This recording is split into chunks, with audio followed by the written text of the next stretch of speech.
과거의 현상들은 뒤돌아보고 전혀 실망할 필요가 없습니다. 과거의 현상들은 뒤를 돌아보고 전혀 실망할 필요가 없습니다. 왜 그렇죠? 할렐루야. 왜냐하면 지금부터 하면 되거든요. 늦지 않았습니다. 영적인 거는 항상 지금부터 하면 됩니다. 사무엘상 여호와는 죽이기도 하시고 살리기도 하시며 수월에 내리게도 하시고 거기에서 올리기도 하시는도다. 여호와는 가난하게도 하시고 부하게도 하시고 낮추기도 하시고 높이기도 하시는도다. 아멘. 이게 생사화복을 하나님이 다 갖고 있다는 게 이거죠. 하나님 죽이기도 하고 살리기도 하고 지옥 보내시기도 하고 또 천국 가게 하시기도 하고 또 가난하게도 하시고 부하게도 하시고. 혹시 이 말 듣고 마음에 뭐가 올라오시는 분 있으면은 성령님한테 한번 기도해 보세요. 제가 이 말씀 왜 드리냐면 이거 딱 하면 기분 나쁜 사람도 있거든요. 죄송한 얘기지만 하나님 뭔데 나를 지옥에도 보내고 죽이기도 살리기도 하나. 그게 대단한 그 악한 마음이 마음속에 있는 거예요. 성령님한테 아뢰 가지고 그거를 파쇄를 해야 됩니다. 그런데 어쨌든 과거의 현상들은 전혀 실망할 필요가 없습니다. 하나님이 생사화복을 주장하시기 때문에 정말 몇 시간 안 남아 있다 해도 소망이 있습니다. 이건 제가 지어낸 얘기고 성경책에도 십자가에 달린 강도가 말 한번 잘해가지고 사실은 말 한번 잘한 게 아니고 진심으로 하나님 앞에 회개하고 예수 그리스도 인정하잖아요. 자기 잘못했다고 인정을 하니까 천국에 가는 거거든요. 그래서 몇 시간이라도 괜찮아요. 그리고 실제로 작년에도 곧 아프셔가지고 돌아가시기 며칠 전에 예수 영접하신 분도 있어요. 회개하고 예수 믿으면 되거든요. 그러니까 굉장히 쉽죠. 그러나 50년이 남아 있어도 회개하지 않으면 소망이 없습니다. 장소도 시간도 어떤 의미에서 복잡한 교리도 필요 없고 오직 예수 그리스도 통해서 우리가 구원을 받게 되는 것입니다. 지난 시간에 말씀드렸듯이 예수 그리스도를 인정 안 하는 것이 유대 사람이고 또한 유대 사람만 잘못했구나 그게 아니고 나는 하나님을 믿는다 이렇게 얘기하면 사실은 예수님을 인정 안 하는 것입니다. 왜냐하면 성경책에는 하나님의 일은 하나님이 보내신 일을 믿는 것이다. 즉 하나님이 나한테 직접 오지 마라. 오면 죽는다. 오면 죽으니까 예수님 통해서 와라. 이렇게 말씀하셨거든요. 그런데 굳이 나는 하나님을 믿는다. 여호와 믿는다. 그거는 사실은 하나님의 능력을 믿는 거죠. 하나님의 능력을 내 인생에 좀 끌어들여 보려고 하는 건데요. 그렇게 하면은 신의 산 앞에 서 있는 이스라엘 사람처럼 우리의 죄 때문에 죽는 거예요. 하나님이 출애굽기에서 올라오지 마라. 이 산에 올라오지 마라. 왜냐하면 너희들 진짜 죽는다. 동물도 올라오면 죽는다. 하나님 앞에는 죄 있는 사람이 설 수가 없기 때문에 절대로 오지 마라. 하나님 이렇게 말씀하셨어요. 우리의 생사화복을 주장하시는 하나님 앞에서 우리가 지금이라도 바로 시작하면 됩니다. 지난 시간에 잠깐 요약을 하면은 일반 사람들이 보통 한 3가지 플러스 마이너스 뭐 1가지 2가지 젊은 사람들은 적고 연배가 좀 있으신 분들은 누적돼 가지고 여러 가지가 있거든요. 사단의 통로가 있어요. 또 한 가지 좋아해야 될 일인지 저는 설교할 때 농담을 안 하거든요. 어떤 분이 저보고 생각나는 게 깐니마 똑가라상 그것만 생각난다 이러더라고요. 처음으로 그 얘기를 했는데 사람들이 심각하게 고민하고 있습니다. 근데 무슨 얘기 하냐면은 우리가 까인 자리를 계속 까이는 거예요. 만약에 우울증이 있다. 우울증이 있으면 우울하는 원인이 딱 정해져 있어요. 돈 없을 때 항상 우울하다 이런 사람이 있어요. 그 다음에 어떤 관계에서 내 배우자랄지 자식이나 부모 때문에 항상 걸릴 때 그러니까 쉽게 얘기해가지고 야 정말 미치겠다 뭐 이렇게 얘기하는 그걸로 시작되는 거죠. 안 그러면은 장래에 그 불안한 거 그 항상 들어오는 통로가 있거든요. 거기를 다시 까이지 마라 말씀을 드렸어요.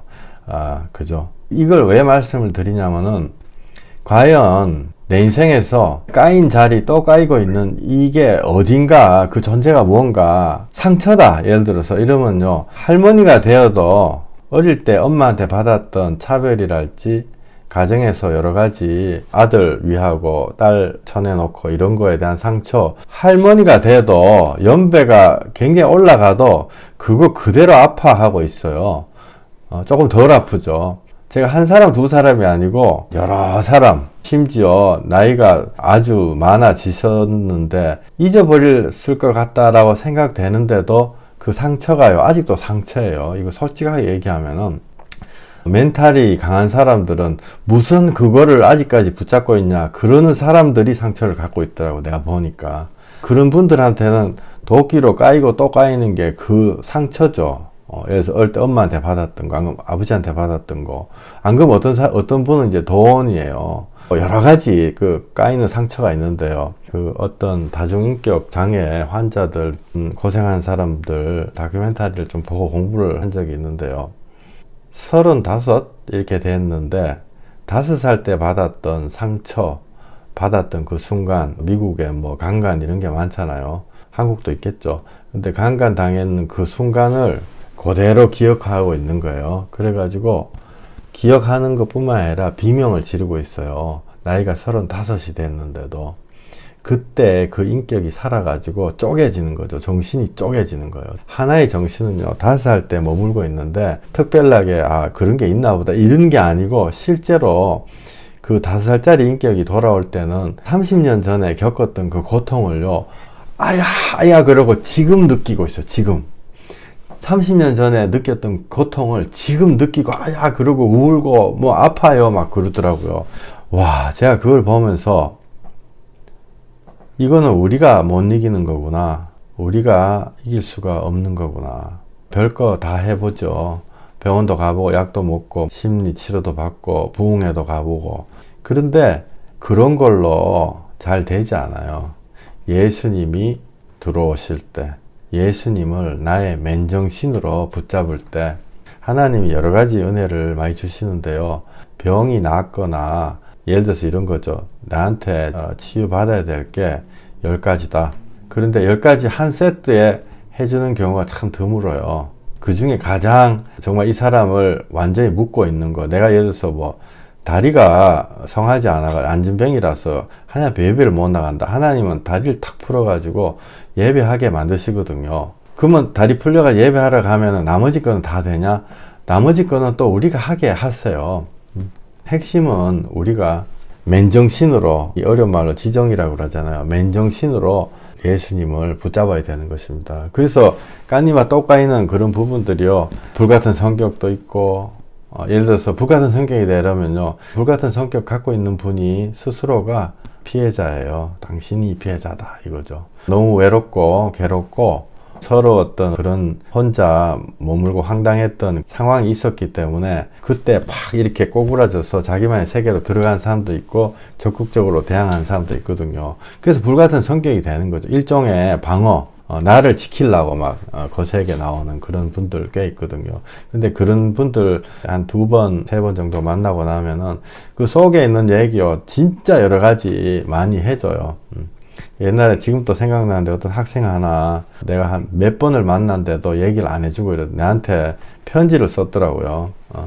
그때는 제가 선생님이었는데 잠깐 아르바이트로 선생질 옛날에 했었는데 선생님한테 너무 이야기하고 싶은데 입이 안 떨어져서 얘기를 못해서 편지를 썼다면서 편지를 무슨 만리장서를 썼어요. 그래서 남자 깡패 애한테 2단 옆차기로 가슴을 맞았는데 너무너무 아픈데 우리 아버지는 나한테 신경도 안 쓰고 선생님한테 얘기하고 싶은데 정작 선생님 앞에 가서도 얘기도 못하고 나는 바보같이 이러면서 편지 이만큼 써가지고 그것도 다음 주 이렇게 보내는 게 아니고 내하고 빠이빠이 할 때 그때 그 만리장서 써놨더라고요. 근데 걔가요 굉장히 거칠었거든요. 야 일로 와봐 이러면 왜 가요 뭐야 이런 식으로 막 반항하고 막 그랬단 말이에요. 우리가 속에 다 그런 게 있습니다. 이게 어려운 말로 방어 기제 뭐 이렇게 얘기하잖아요. 이거는 세상 탓입니다 사실은. 그럼 세상은 내 탓은 아니냐? 내가 세상이거든요. 죄송해요. 말 장난이 아니고 내가 세상 안에 포함되어 있는데 그래서 세상 탓이에요. 세상 탓이에요. 세상 전체가 죄악으로 연결된 시스템이기 때문에 우리는 세상을 고치려고 그러고 그걸 이해하고 내가 뭘 잘못했나 이렇게 우리가 늘 그렇게 생각하시죠. 아, 지금 도대체 누가 어떤 부분이 잘못됐고 원인을 찾아라. 영어로 루트 코즈, 우리도 그 얘기 너무 많이 들어가지고 원인을 찾아라 그렇게 얘기를 하거든요. 그런데 예수님은요, 거기서 빠져나오라 그렇게 얘기하세요. 본치라고 하시지 않고 세상에서 빠져나오라 그렇게 얘기합니다. 세상의 어떤 행동으로 기여하시는 분들 많거든요. 그런 분들한테 어찌 보면은 죄송한 얘기죠. 예수님은 거기서 빠져나오라고 그러고 있어요. 그리고 내가 빠져나와서 내가 충분히 치유가 되고 나면은 다시 들어가가지고 고칠 수 있어요.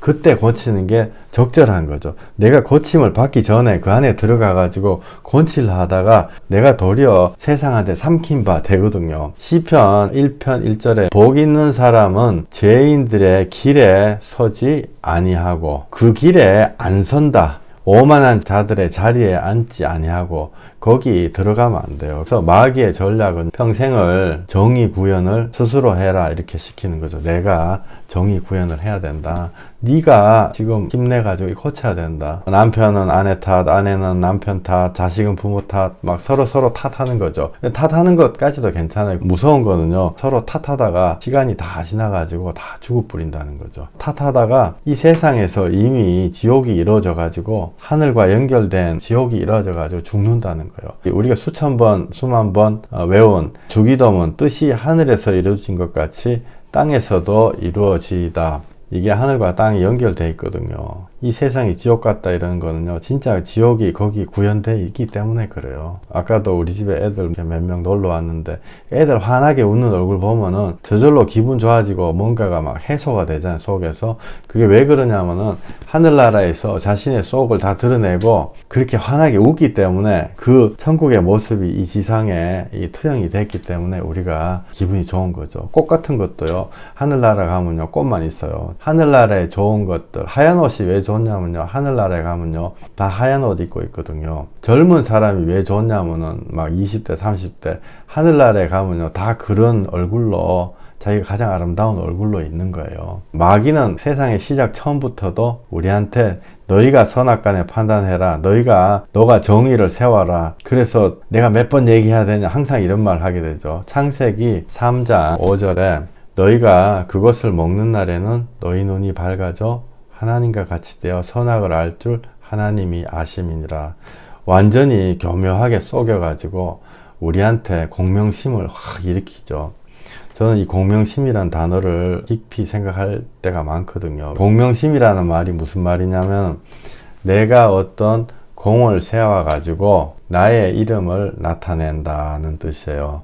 이게 굳이 나쁜 뜻은 아니거든요. 훌륭한 일을 해가지고 내 이름을 나타내고 또 내 이름도 나타내지만은 내가 인류에 기여를 하고 그런 게 다 사실은 공명심에서 시작된 거잖아요. 근데 하나님 앞에서는요, 공명심 나면요 죽어요. 내가 뭔가를 할 수 있다. 하나님은 할 수 없기 때문에 온다 이런 거거든요. 그 공명심이라는 게 직장 생활이든 안 그러면 집안에서도 또 여러 가지 사회적인 그런 거였어요. 공명심 때문에 사회가 돌아가기도 하지만은 많은 경우 그 공명심 때문에 자기 자신이 죽고 자기 가정이 부사지고 막 그렇게 되는 거예요. 서로 간에 원수가 지고, 그죠? 근데 그런 것들이 창세기에 너희 눈이 밝아져 하나님처럼 된다 라는 마귀의 이 꼬시는 것 때문에 시작된 거죠. 근데 저 같은 경우도 지금도 생각나는데요. 처음에 성경 읽고 이럴 때 야, 너희 눈이 밝아져 가지고 하나님처럼 된다. 이 성경책을 읽는데도 이게 마귀의 말이잖아요. 이게 저한테 확 오더라고요. 그럴 수도 있겠네. 내가 정말 똑똑해지고 이러면 하나님처럼 내가 다 판단을 할 수 있겠네. 하나님의 대리자가 될 수 있겠네. 그런 게 확 들어오더라고요. 야, 마귀가 우리를 꼬시는 게 아직까지 살아있구나. 그런 능력들이 아직까지 살아있구나. 그죠? 애들이든 어른이든 다 내가 어떤 기준을 제공해야 된다. 내가 판단해가지고 찾아가지고 이거를 밝혀놔야 된다. 이렇게 생각하거든요. 특히 영적인 것들. 이게 제가 복음 전하고 이럴 때 자주 말씀드리는 거.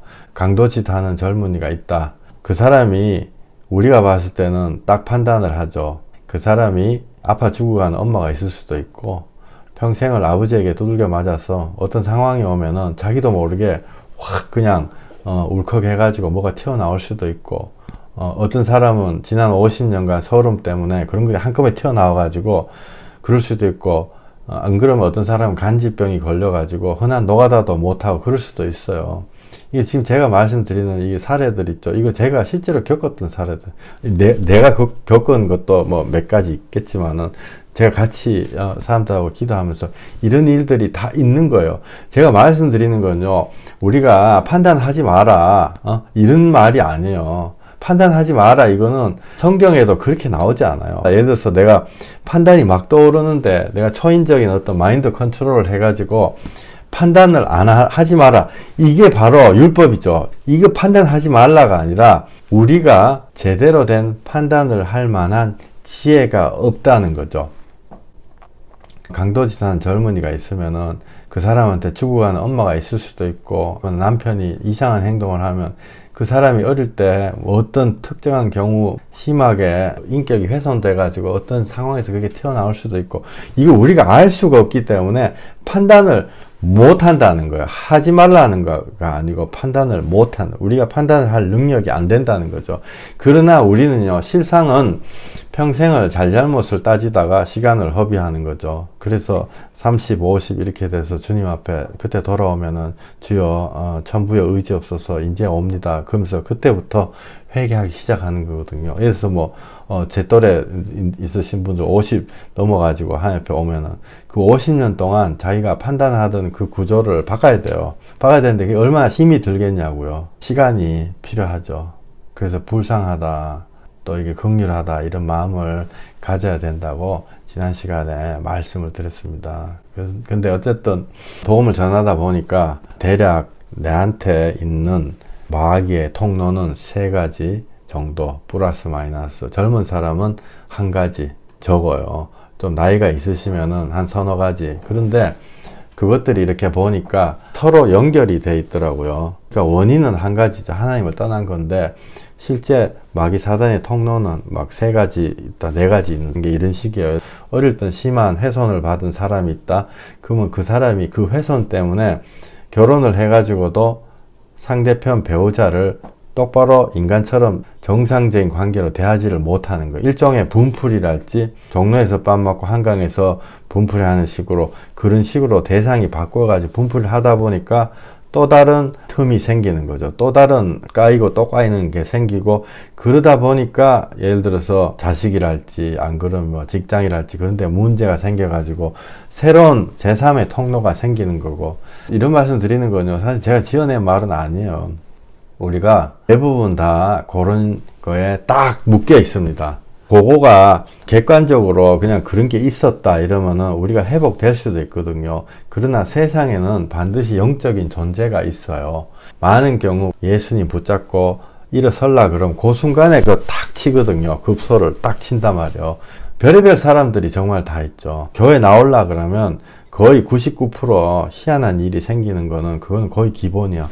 딱 치면은 이런 생각하거든요. 아, 나는 원래 불교 집안인데 여기 가가지고 지금 신장님이 노하셨나 보다. 나는 원래 이런 사람인데 이 교회는 조금 재수가 없나 보다. 심지어 나는 하나님이 버린 사람이다, 이렇게 생각하는 사람들도 있어요. 그거 우리가 지금 제가 이걸 왜 이렇게 말씀을 드리냐면은, 그거를 이기는 첫 번째 단계는요, 그걸 인식을 해야 돼요. 그거 분별을 해야 되거든요.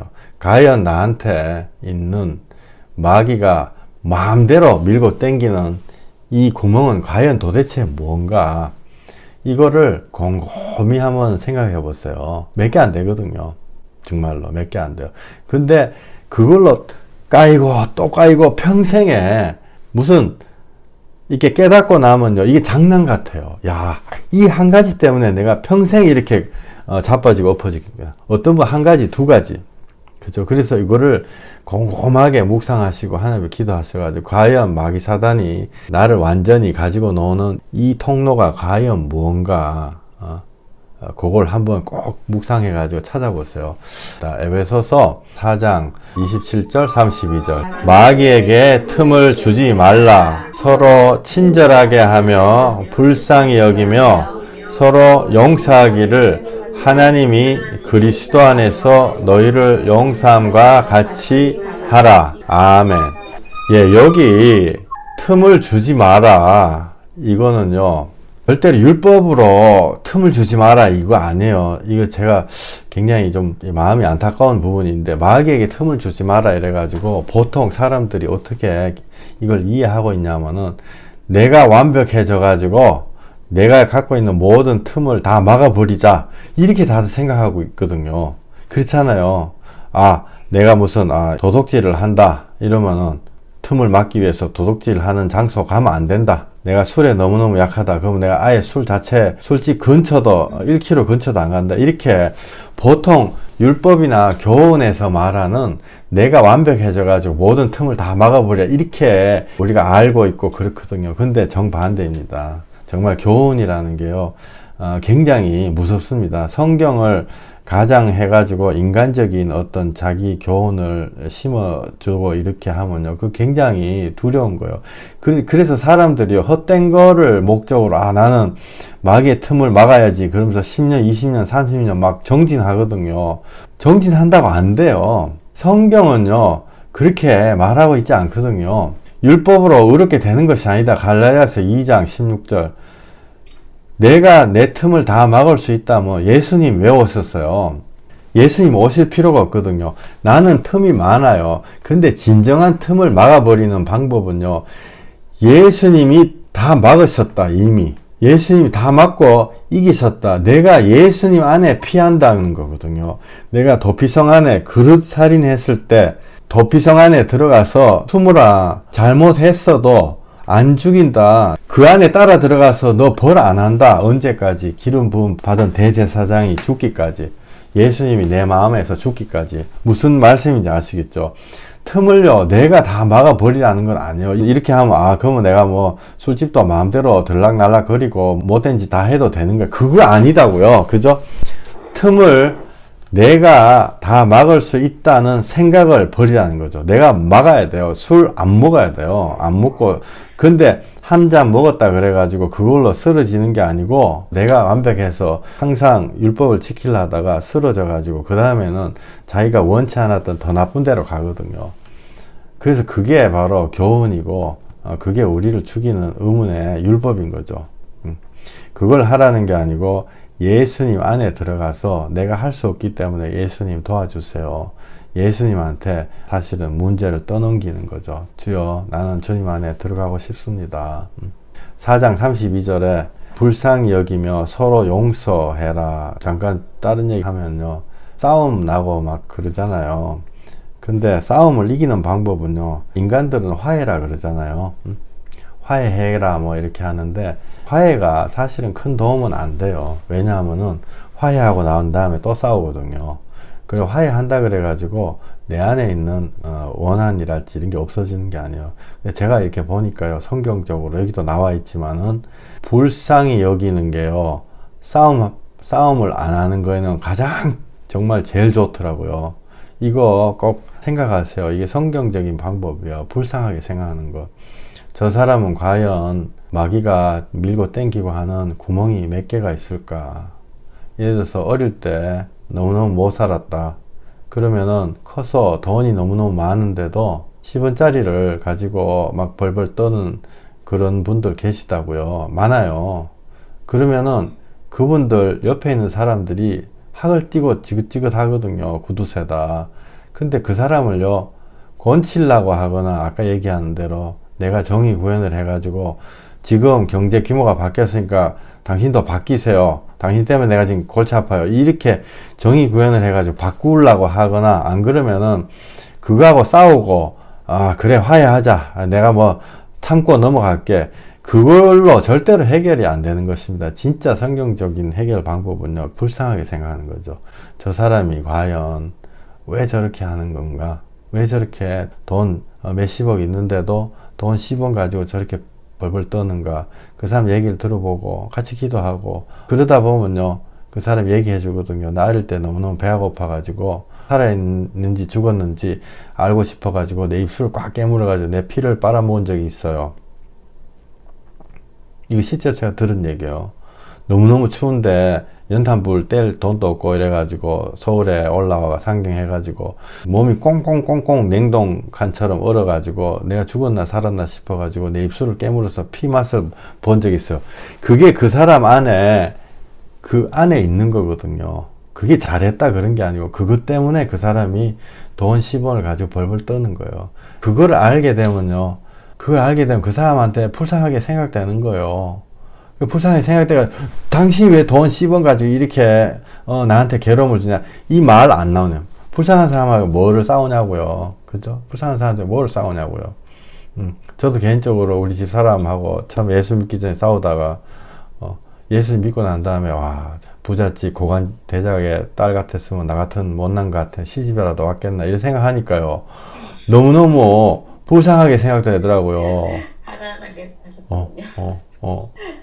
그래서 그게 바로 성경에서 얘기하는 다른 말로 긍휼이죠. 사람을 불쌍하게 생각하는 것.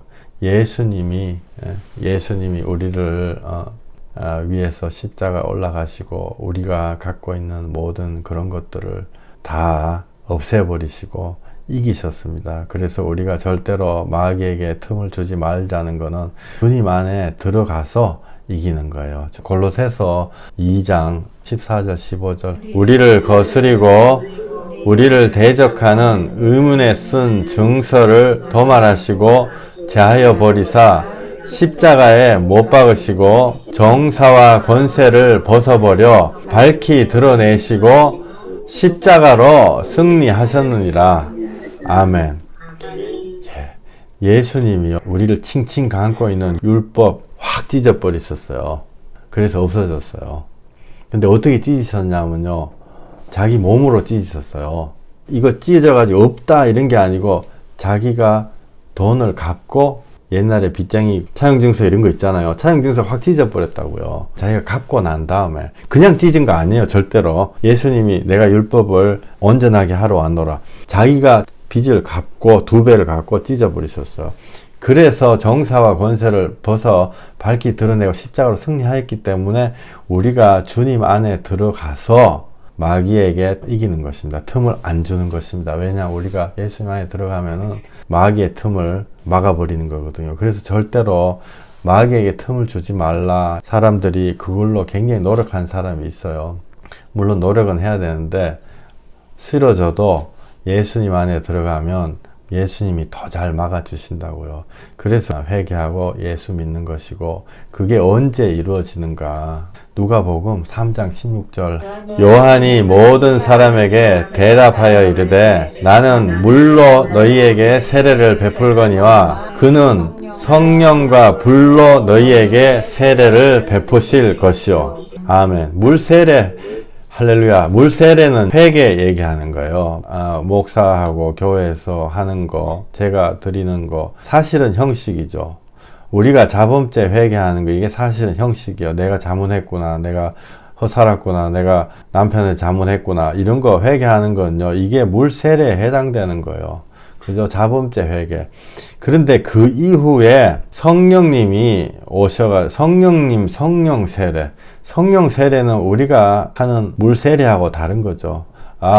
내가 죄를 지은 게 아니고 내 자체가 죄악이구나. 내가 속아서 세상 안에서 쏙 들어가서 살아왔구나. 세상에서 빠져나오라고 예수님이 말씀을 하시는구나. 세상 안에서 승리하는 게 아니고 세상 안에서 빠져나오라고 하는구나. 그것이 바로 성령님이 주시는 세례입니다.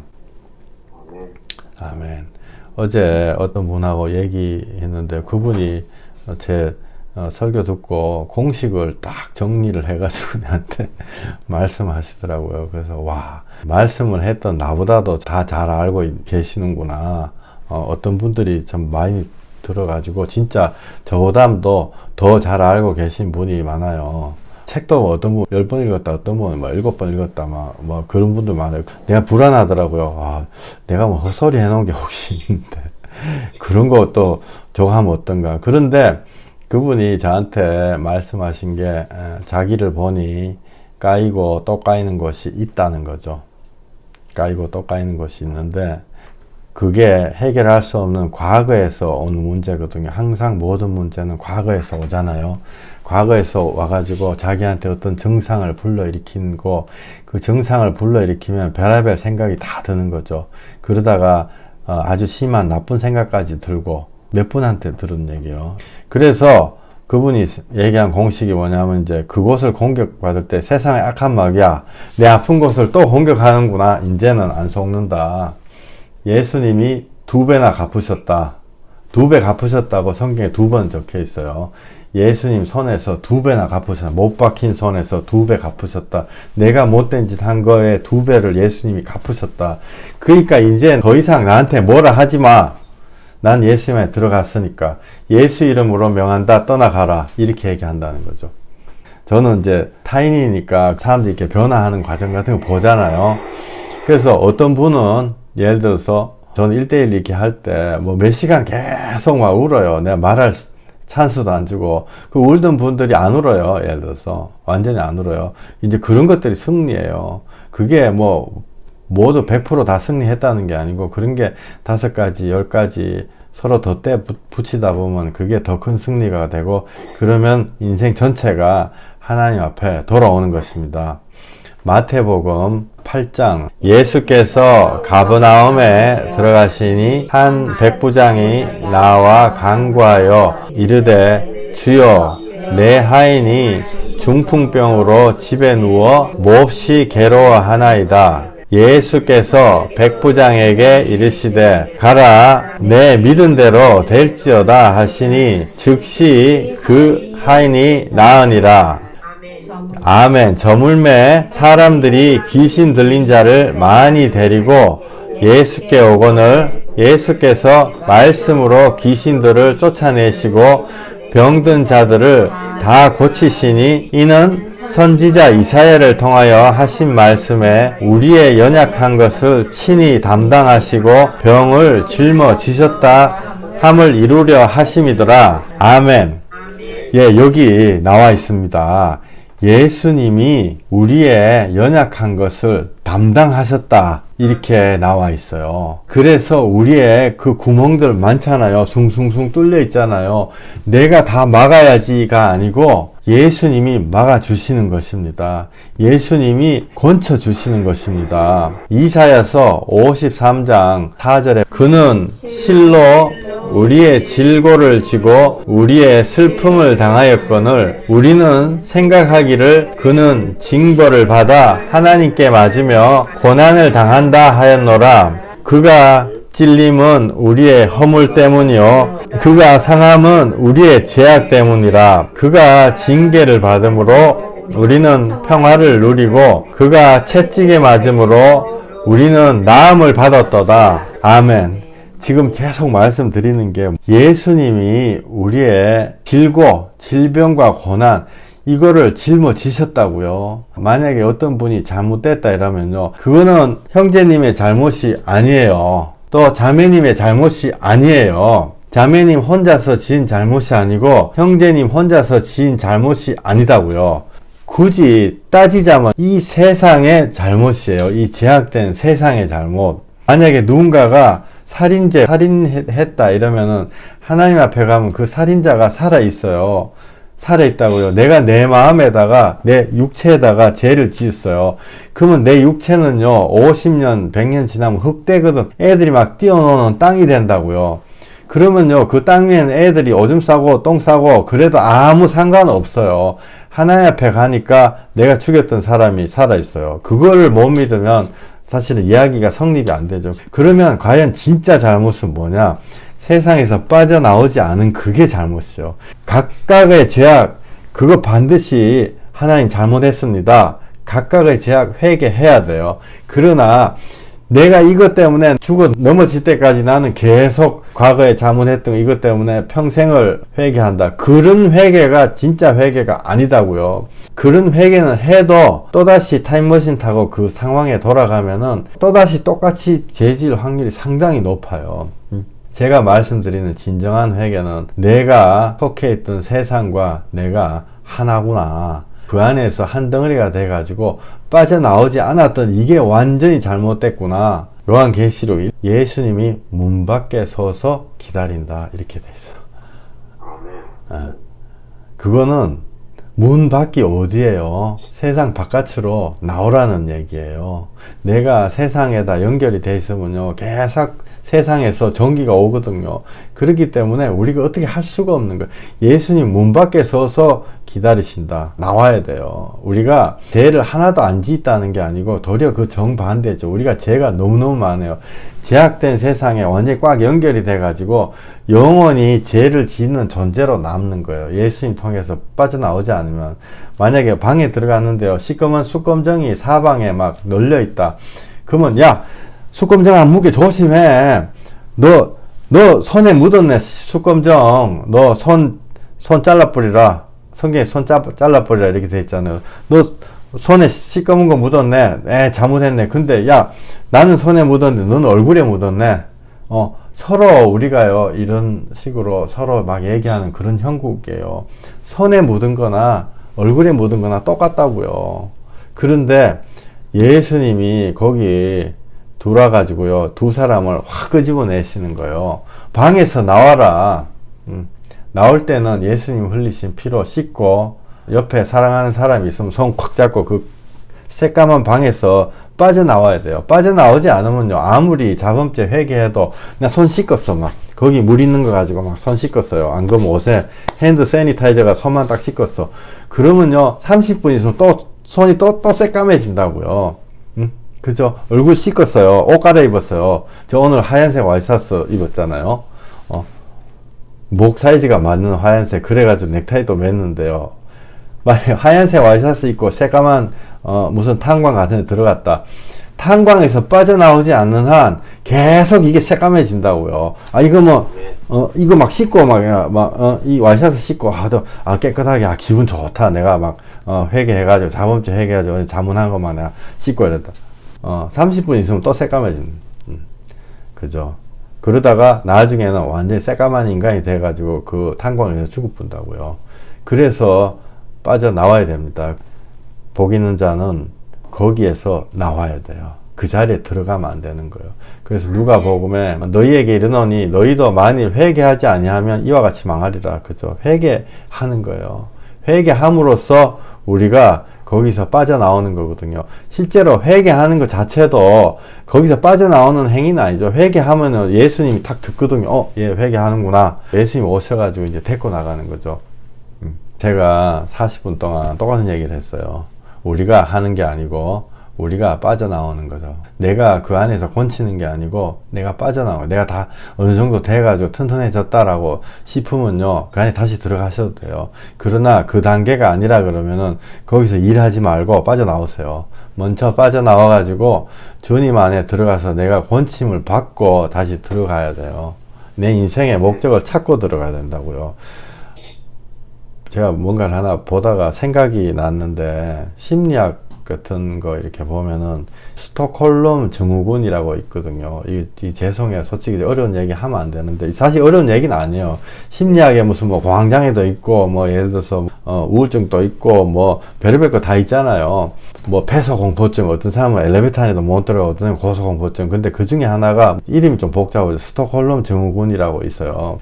제가 이거를 왜 지금 말씀을 드리려고 그러냐면요. 이게 우리의 영적인 거하고 너무너무 똑같다. 이런 생각을 가졌거든요. 옛날 1973년도 스웨덴의 스톡홀름이라는 그 동네가 이름도 희한하죠. 근데 거기에 무장 강도가 들어와가지고 사람들을 잡아갔어요. 여자 몇 명을 잡아갔는데 그 강도가 얼마나 우리의 철천지 원수잖아요. 응? 납치해가지고 데리고 갔는데 희한한 현상은 그게 다 끝났거든요. 그 사건이 다 끝나고 납치됐던 사람들이 풀려났는데 납치됐던 사람들이 자기를 강간하고 납치했던 그 강도들을 사랑하는 거죠. 이런 말도 안 되는 희한한 현상이 일어나요. 그거를 심리적인 현상으로 스톡홀름 증후군이라고 하거든요.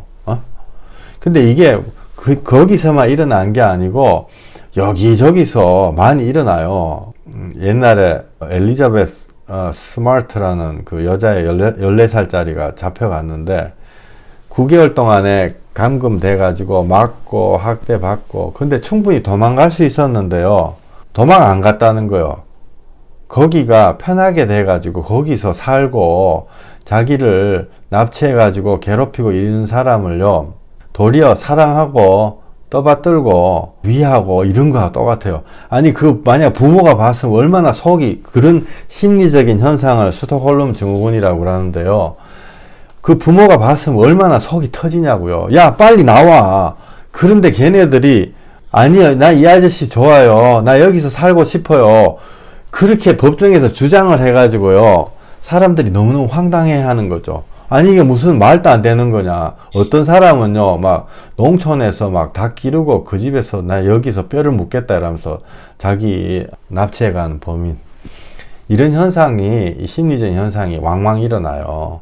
이게 제가 이거 왜 말씀을 드리냐면요, 이게 우리가 타락해가지고 하나님을 우리가 사실은요, 우리가 하나님 버린 거예요. 하나님 우리 버렸다 이 생각하는데 우리가 하나님 버린 거예요. 만약에 해서 내 친구가 둘이 있어요. 하나는 야 서울 가자, 서울 가서 사업하자. 하나는 부산 가서 사업하자. 이렇게 둘이서 막 얘기한단 말이에요. 그러면은 내가 누구 따라가냐면요, 내가 믿는 사람 따라가거든요.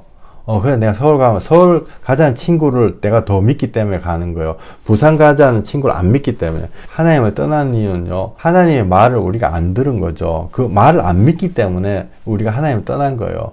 그러면 떠나가지고 나쁜 친구 따라서 가잖아요. 아까 스톡홀름 증후군 그 따라갔단 말이에요. 그래서 악한 거에 압도당해가지고 타락해가지고 거기서 자리를 틀고 안 나오고 살아간다고요. 거기서 살아간다고요. 와, 이거 희한하죠. 이거 무슨 대단히 희한한 심리적인 증상이에요. 도박하는 사람들, 사실 우리 집안에 우리 외삼촌이 옛날에 정말 도박을 너무너무 많이 한 사람인데요. 맨날 앉으면 그랬거든요. 나 이거 안 하고 싶은데. 근데 도박 너무너무 사랑해요. 도박 너무너무 사랑한다고요. 내가 보니까, 지나고 나서 보니까. 거기서 못 나와. 이상하게 거기서 자리 깔고 닭 키우고 청소하고 그러면서 그 악한 그 자기를 잡아간 납치범 그 집에서 살아간다고요. 그죠?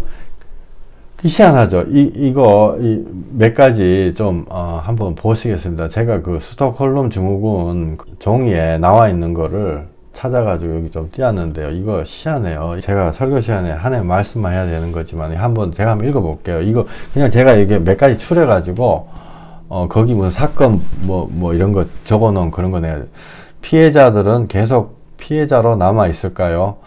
이게 이제 부분 발췌한 거예요. 어떤 사람들은 마땅한 해결책이 없다고 느낄 수 있습니다. 그러니까 잡혀갔는데 해결책이 없다. 문은 열려 있지만 그녀들은 쉽사리 떠나지 않습니다. 우리가 제약에서 빠져나올 길이 있는데 안 떠난다는 거죠. 그녀들은 가지고 있는 자원이 없거나 재산, 직장 이런 거가 없어서 나가면 안 될 것 같다. 안 그러면은 공포는, 그 사람들이 느끼는 공포는 말 그대로 현실이기 때문에 해방될 수 있는 길이 보이지 않는다. 즉 포기해버린다는 거죠. 하나님 안에 들어오는 걸 포기할 수도 있다. 또 다른 이들에게는 수치심이 원인이 되기도 합니다. 왜냐하면 자기가 옛날에 어떤 죄가 지은 게 있다 이러면은 그게 빠져나와가지고 들키는 게 수치심이 거기서 도리어 못 나오는, 회개 못하는 원인이 되기도 한다는 거죠. 다른 사람이 알기를 원하지 않는다. 또 다른 이유는 여기서 나가봤자 나아질 것이 없다라는, 나아질 것이라는 희망이 없기 때문에, 그래가지고 긴장 학대, 이완 학대, 그러니까 잘해줬다가 못해줬다가 잘해줬다가 못해줬다, 그러니까 밀고 땡기는 거예요. 마귀들이 밀고 땡기는 거, 이런 순환주기 때문에 이게 말이 굉장히 어려운 말이 많네요. 그 안에 붙잡혀 있는 사람한테 내일은 나아지겠지, 오늘은 쨍하고 해뜰날 이러면서 오늘은 이래도 내일은 나아지겠지, 그 죄악 안에서요 그게 계속 반복이 돼가지고, 그러다 보면은, 이건 지금 이게 성경 얘기가 아니고 스톡홀름 증후군 갖고 오는 거예요. 이 과정에서 그녀들, 여자라도 죄송해요, 남자도 똑같아요. 단순히 공포감만을 느낀 것이 아니라 유아 애기같이 바뀌었다. 유아화로 진행됐다. 뭐냐면은 그 심령이 애기처럼 바뀌었다는 거예요. 어른처럼 뭔가를 대항을 하고 내가 죄를 이길 수 있다. 내가 여기서 나갈 수 있다. 이게 아니고 애기가 되다. 심령이. 그래가지고 어른도 애기 많잖아요. 유아는 부모의 보살핌과 양육 행위 없이는 살아남을 수가 없다. 그 자기를 납치해 갔던 그 납치범, 악한 마귀 사단이 자기의 부모의 보살핌처럼 그렇게 생각한다고요. 그 양육자에 의해서 내가 배고픔이 잠깐 사라지고 기저귀가 뽀송뽀송해지고 따뜻한 담요 가끔씩 한 장 줄 때, 지금 따뜻한 담요 한 장이 문제 아니고 나는 하나님 자녀로서 궁궐에 좋은 침대에서 주님 안에서 하나님이 주시는 평안을 가지고 살아야 되는데 그 납치범이 던져주는 따뜻한 담요 한 장으로 안정감을 느낀다. 세상 안에 있으면서. 또 음식 주고 담요 주고 자 이제 말 좀 해봐. 화장실 가게 하고 이런 것 때문에요. 이거는 감사할 게 아니라 이건 내가 당연히 갖고 있어야 될 건데 이런 것 때문에 도리어 납치범한테 감사를 하는 거죠. 그죠. 지금 제가요, 이게 무슨 말씀을 드렸냐면요. 심리적으로 스톡홀름 증후군이라고 거기에 적혀 있는 거거든요. 그런데 이게 우리가 제약 안에서요, 묶여 있는 거랑 똑같은 것 같아요. 그렇지 않습니까? 우리가 제약 안에서 이렇게 꼼지락 하면서 제약에 조금씩 주어지는 거, 이것 때문에 그 안에 머물러 있고, 우리가 예수님이 문 밖에 서가지고 예수님이 진짜 좋은 거를 주시려고 정말 마음의 평강을 하나님이 돈으로 따진다 그러면 돈이 얼마나 몇십조 원 될 거 아니에요, 진짜. 근데 하나님이 그거 주신다는데 안 나온다고요. 이거 해야지. 이거 저거 해야지. 그리고 내가 정리해가지고 내가 틈을 막고 그래야지. 그죠? 거기에서 빠져나와야 됩니다. 왜냐하면은 그 시기가 지나고 난 다음에 하나님 앞에 설 때는요, 항상 나 혼자 서게 되거든요. 나의 동료들과 함께 서는 것이 아니고 내 혼자 하나님 앞에 서게 돼요. 구원은 개인 구원이고 하나님 앞에 설 때도 내 혼자 서게 되는 것. 같이 놀고 즐기던 사람과 같이 서는 것이 아니거든요. 잠언 7장 21절. 여러 가지 고운 말로 유혹하며 입술에 호리는 말로 꿰물어 젊은이가 곧 그를 따랐으니 소가 도수장으로 가는 것 같고 미련한 자가 벌을 받으려고 쇠사슬에 매이러 가는 것과 같도다. 필경은 화살이 그 간을 뚫게 되리라. 새가 빨리 그물로 들어가되 그의 생명을 잃어버릴 줄을 알지 못함과 같으니라. 네 마음이 음녀의 길로 치우치지 말며 그 길에 미혹되지 말지어다. 대저 그가 많은 사람을 상하여 엎드려지게 하였나니 그에게 죽은 자가 허다하니라. 아멘. 그에게 죽은 자가 허다하다고 돼 있습니다. 이게 무슨 젊은이들한테 뭐 여자 조심해라 이런 교훈 아니에요. 성경은요 그런 거 아니에요. 그런 거 얘기한다 그래가지고 들어지는 것도 아니고 여러 가지 고운 말로 유혹하며 입술에 호리는 말로 꿰물어 세상이 우리를 그렇게 꿰다고요. 저도 직장 다니는 사람이지만은 직장 안에서요 얼마나 사람들한테 인커리지 시키거든요. 자긍심을 심어주고 네가 할 수 있다, 네가 할 수 있다. 그거는 사실 새빨간 거짓말입니다. 우리는 당신을 위한다. 회사 안에서. 왜냐하면요 저도 직장을 다녔지만은 뒤로 정말 별의별 얘기를 다 하거든요. 나이가 몇 살이 됐으니까 이 사람을 내보내야 되는데 어떻게 한다. 그러면서 앞으로는 말을 다르게 한다고요. 그게 바로 여기 잠언 7장 21절에 나오는 여러 가지 고운 말로 유혹하여 입술에 호리는 말로 꿰물어 젊은이가 곧 그를 따랐으니 소가 도수장으로 가는 것 같고 미련한 자가 벌을 받으려고 쇠사슬에 매이러 가는 것과 같도다. 우리가 세상에 이렇게 매여 있습니다. 그 다음 절에 필경 화살이 그 간을 뚫게 되리라. 새가 빨리 그물로 들어가되. 이건요 제가 지금 이 말씀 드리는 거는 직장도 댕기지 말고 네 아무것도 하지 말고 그래라는 게 아니라 내 마음을 내 전심을 세상에 뺏기지 말라는 거거든요. 내가 연결이 세상하고 이렇게 연결이 돼 있으면요 생명을 잃어버릴 줄 알지 못함이냐. 예수님하고 이렇게 연결이 돼야 돼요. 제일 큰 죄는요 하나님 떠난 죄예요. 정말 정말 생명을 잃어버리는 죄는요, 사실은 우리가 지은 자범죄는 아니에요. 우리가 생명을, 이 세상에 있는 생명, 내 육체, 뭐 손가락, 발가락, 돌아, 이 생명이라고 한정을 해버리면은 우리가 여기서 예배 드릴 필요도 없고, 예수님 얘기가 닭 뜬구름 잡는 얘기예요. 그러나 진짜 예수님을 만난 사람, 허다한 정말 수천만 명, 수억 명의 사람들이 인류 역사상에 있습니다. 그리고 이 안에도 많이 있어요. 그러면 정말 생명을 잃어버리는 죄가 무엇입니까? 우리가 자범죄가 아니고요. 하나님이 메이크업 해주시는 거, 우리 옛날 말로 캄프라찌라 그러잖아요. 하나님이 없다고 해주시는 그 죄가 아니고, 진짜 생명을 잃어버리는 죄는 하나님을 떠난 죄입니다.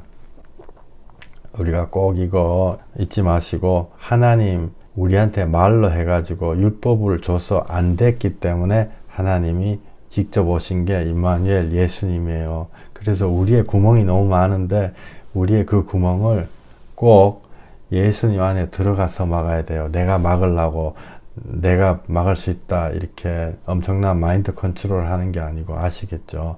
우리가 예수님 안에 들어가서 내 구멍을 막는 거는 뜬구름 잡는 얘기가 아니고, 거기 실제로 들어가면 구멍이 딱딱 막혀요. 진짜로 막힙니다. 그게 바로 성령님의 역사거든요. 성령님의 역사가 우리 각 사람에게 일어나시기를 예수 이름으로 축원드립니다. 기도하시겠습니다. 하나님 감사합니다. 하나님, 우리들이 할 수가 없는 것입니다. 하나님이 말로 야 이렇게 해라 저렇게 해라, 도둑질 하지 마라, 뭐 하지 마라, 율법을 주서 그걸로 될 것 같았으면 하나님이 이 세상에 오셔가지고 겟세마네에서 그 몸부림을 치고 십자가 올라가서 아야아야 피 흘리고 그렇게 안 하셔도 되는 것입니다. 말로 해서 안 되기 때문에, 우리가 불순종하는 우리가 말로 해서 안 되기 때문에 예수님이, 하나님이신 예수님이 오셔서 십자가에 올라가신 것입니다. 우리가 이거 깨달아 알게 해주시옵소서. 우리가 율법으로 의롭게 되는 것이 아니다라고 성경에 수백 번, 수천 번 나와 있습니다. 주님, 주님이 하시는 것을 우리 마음으로 그 소리를 듣고 우리가 성령으로 거듭난 사람들 되게 해주시옵소서. 예수님 이름으로 기도했습니다. 아멘.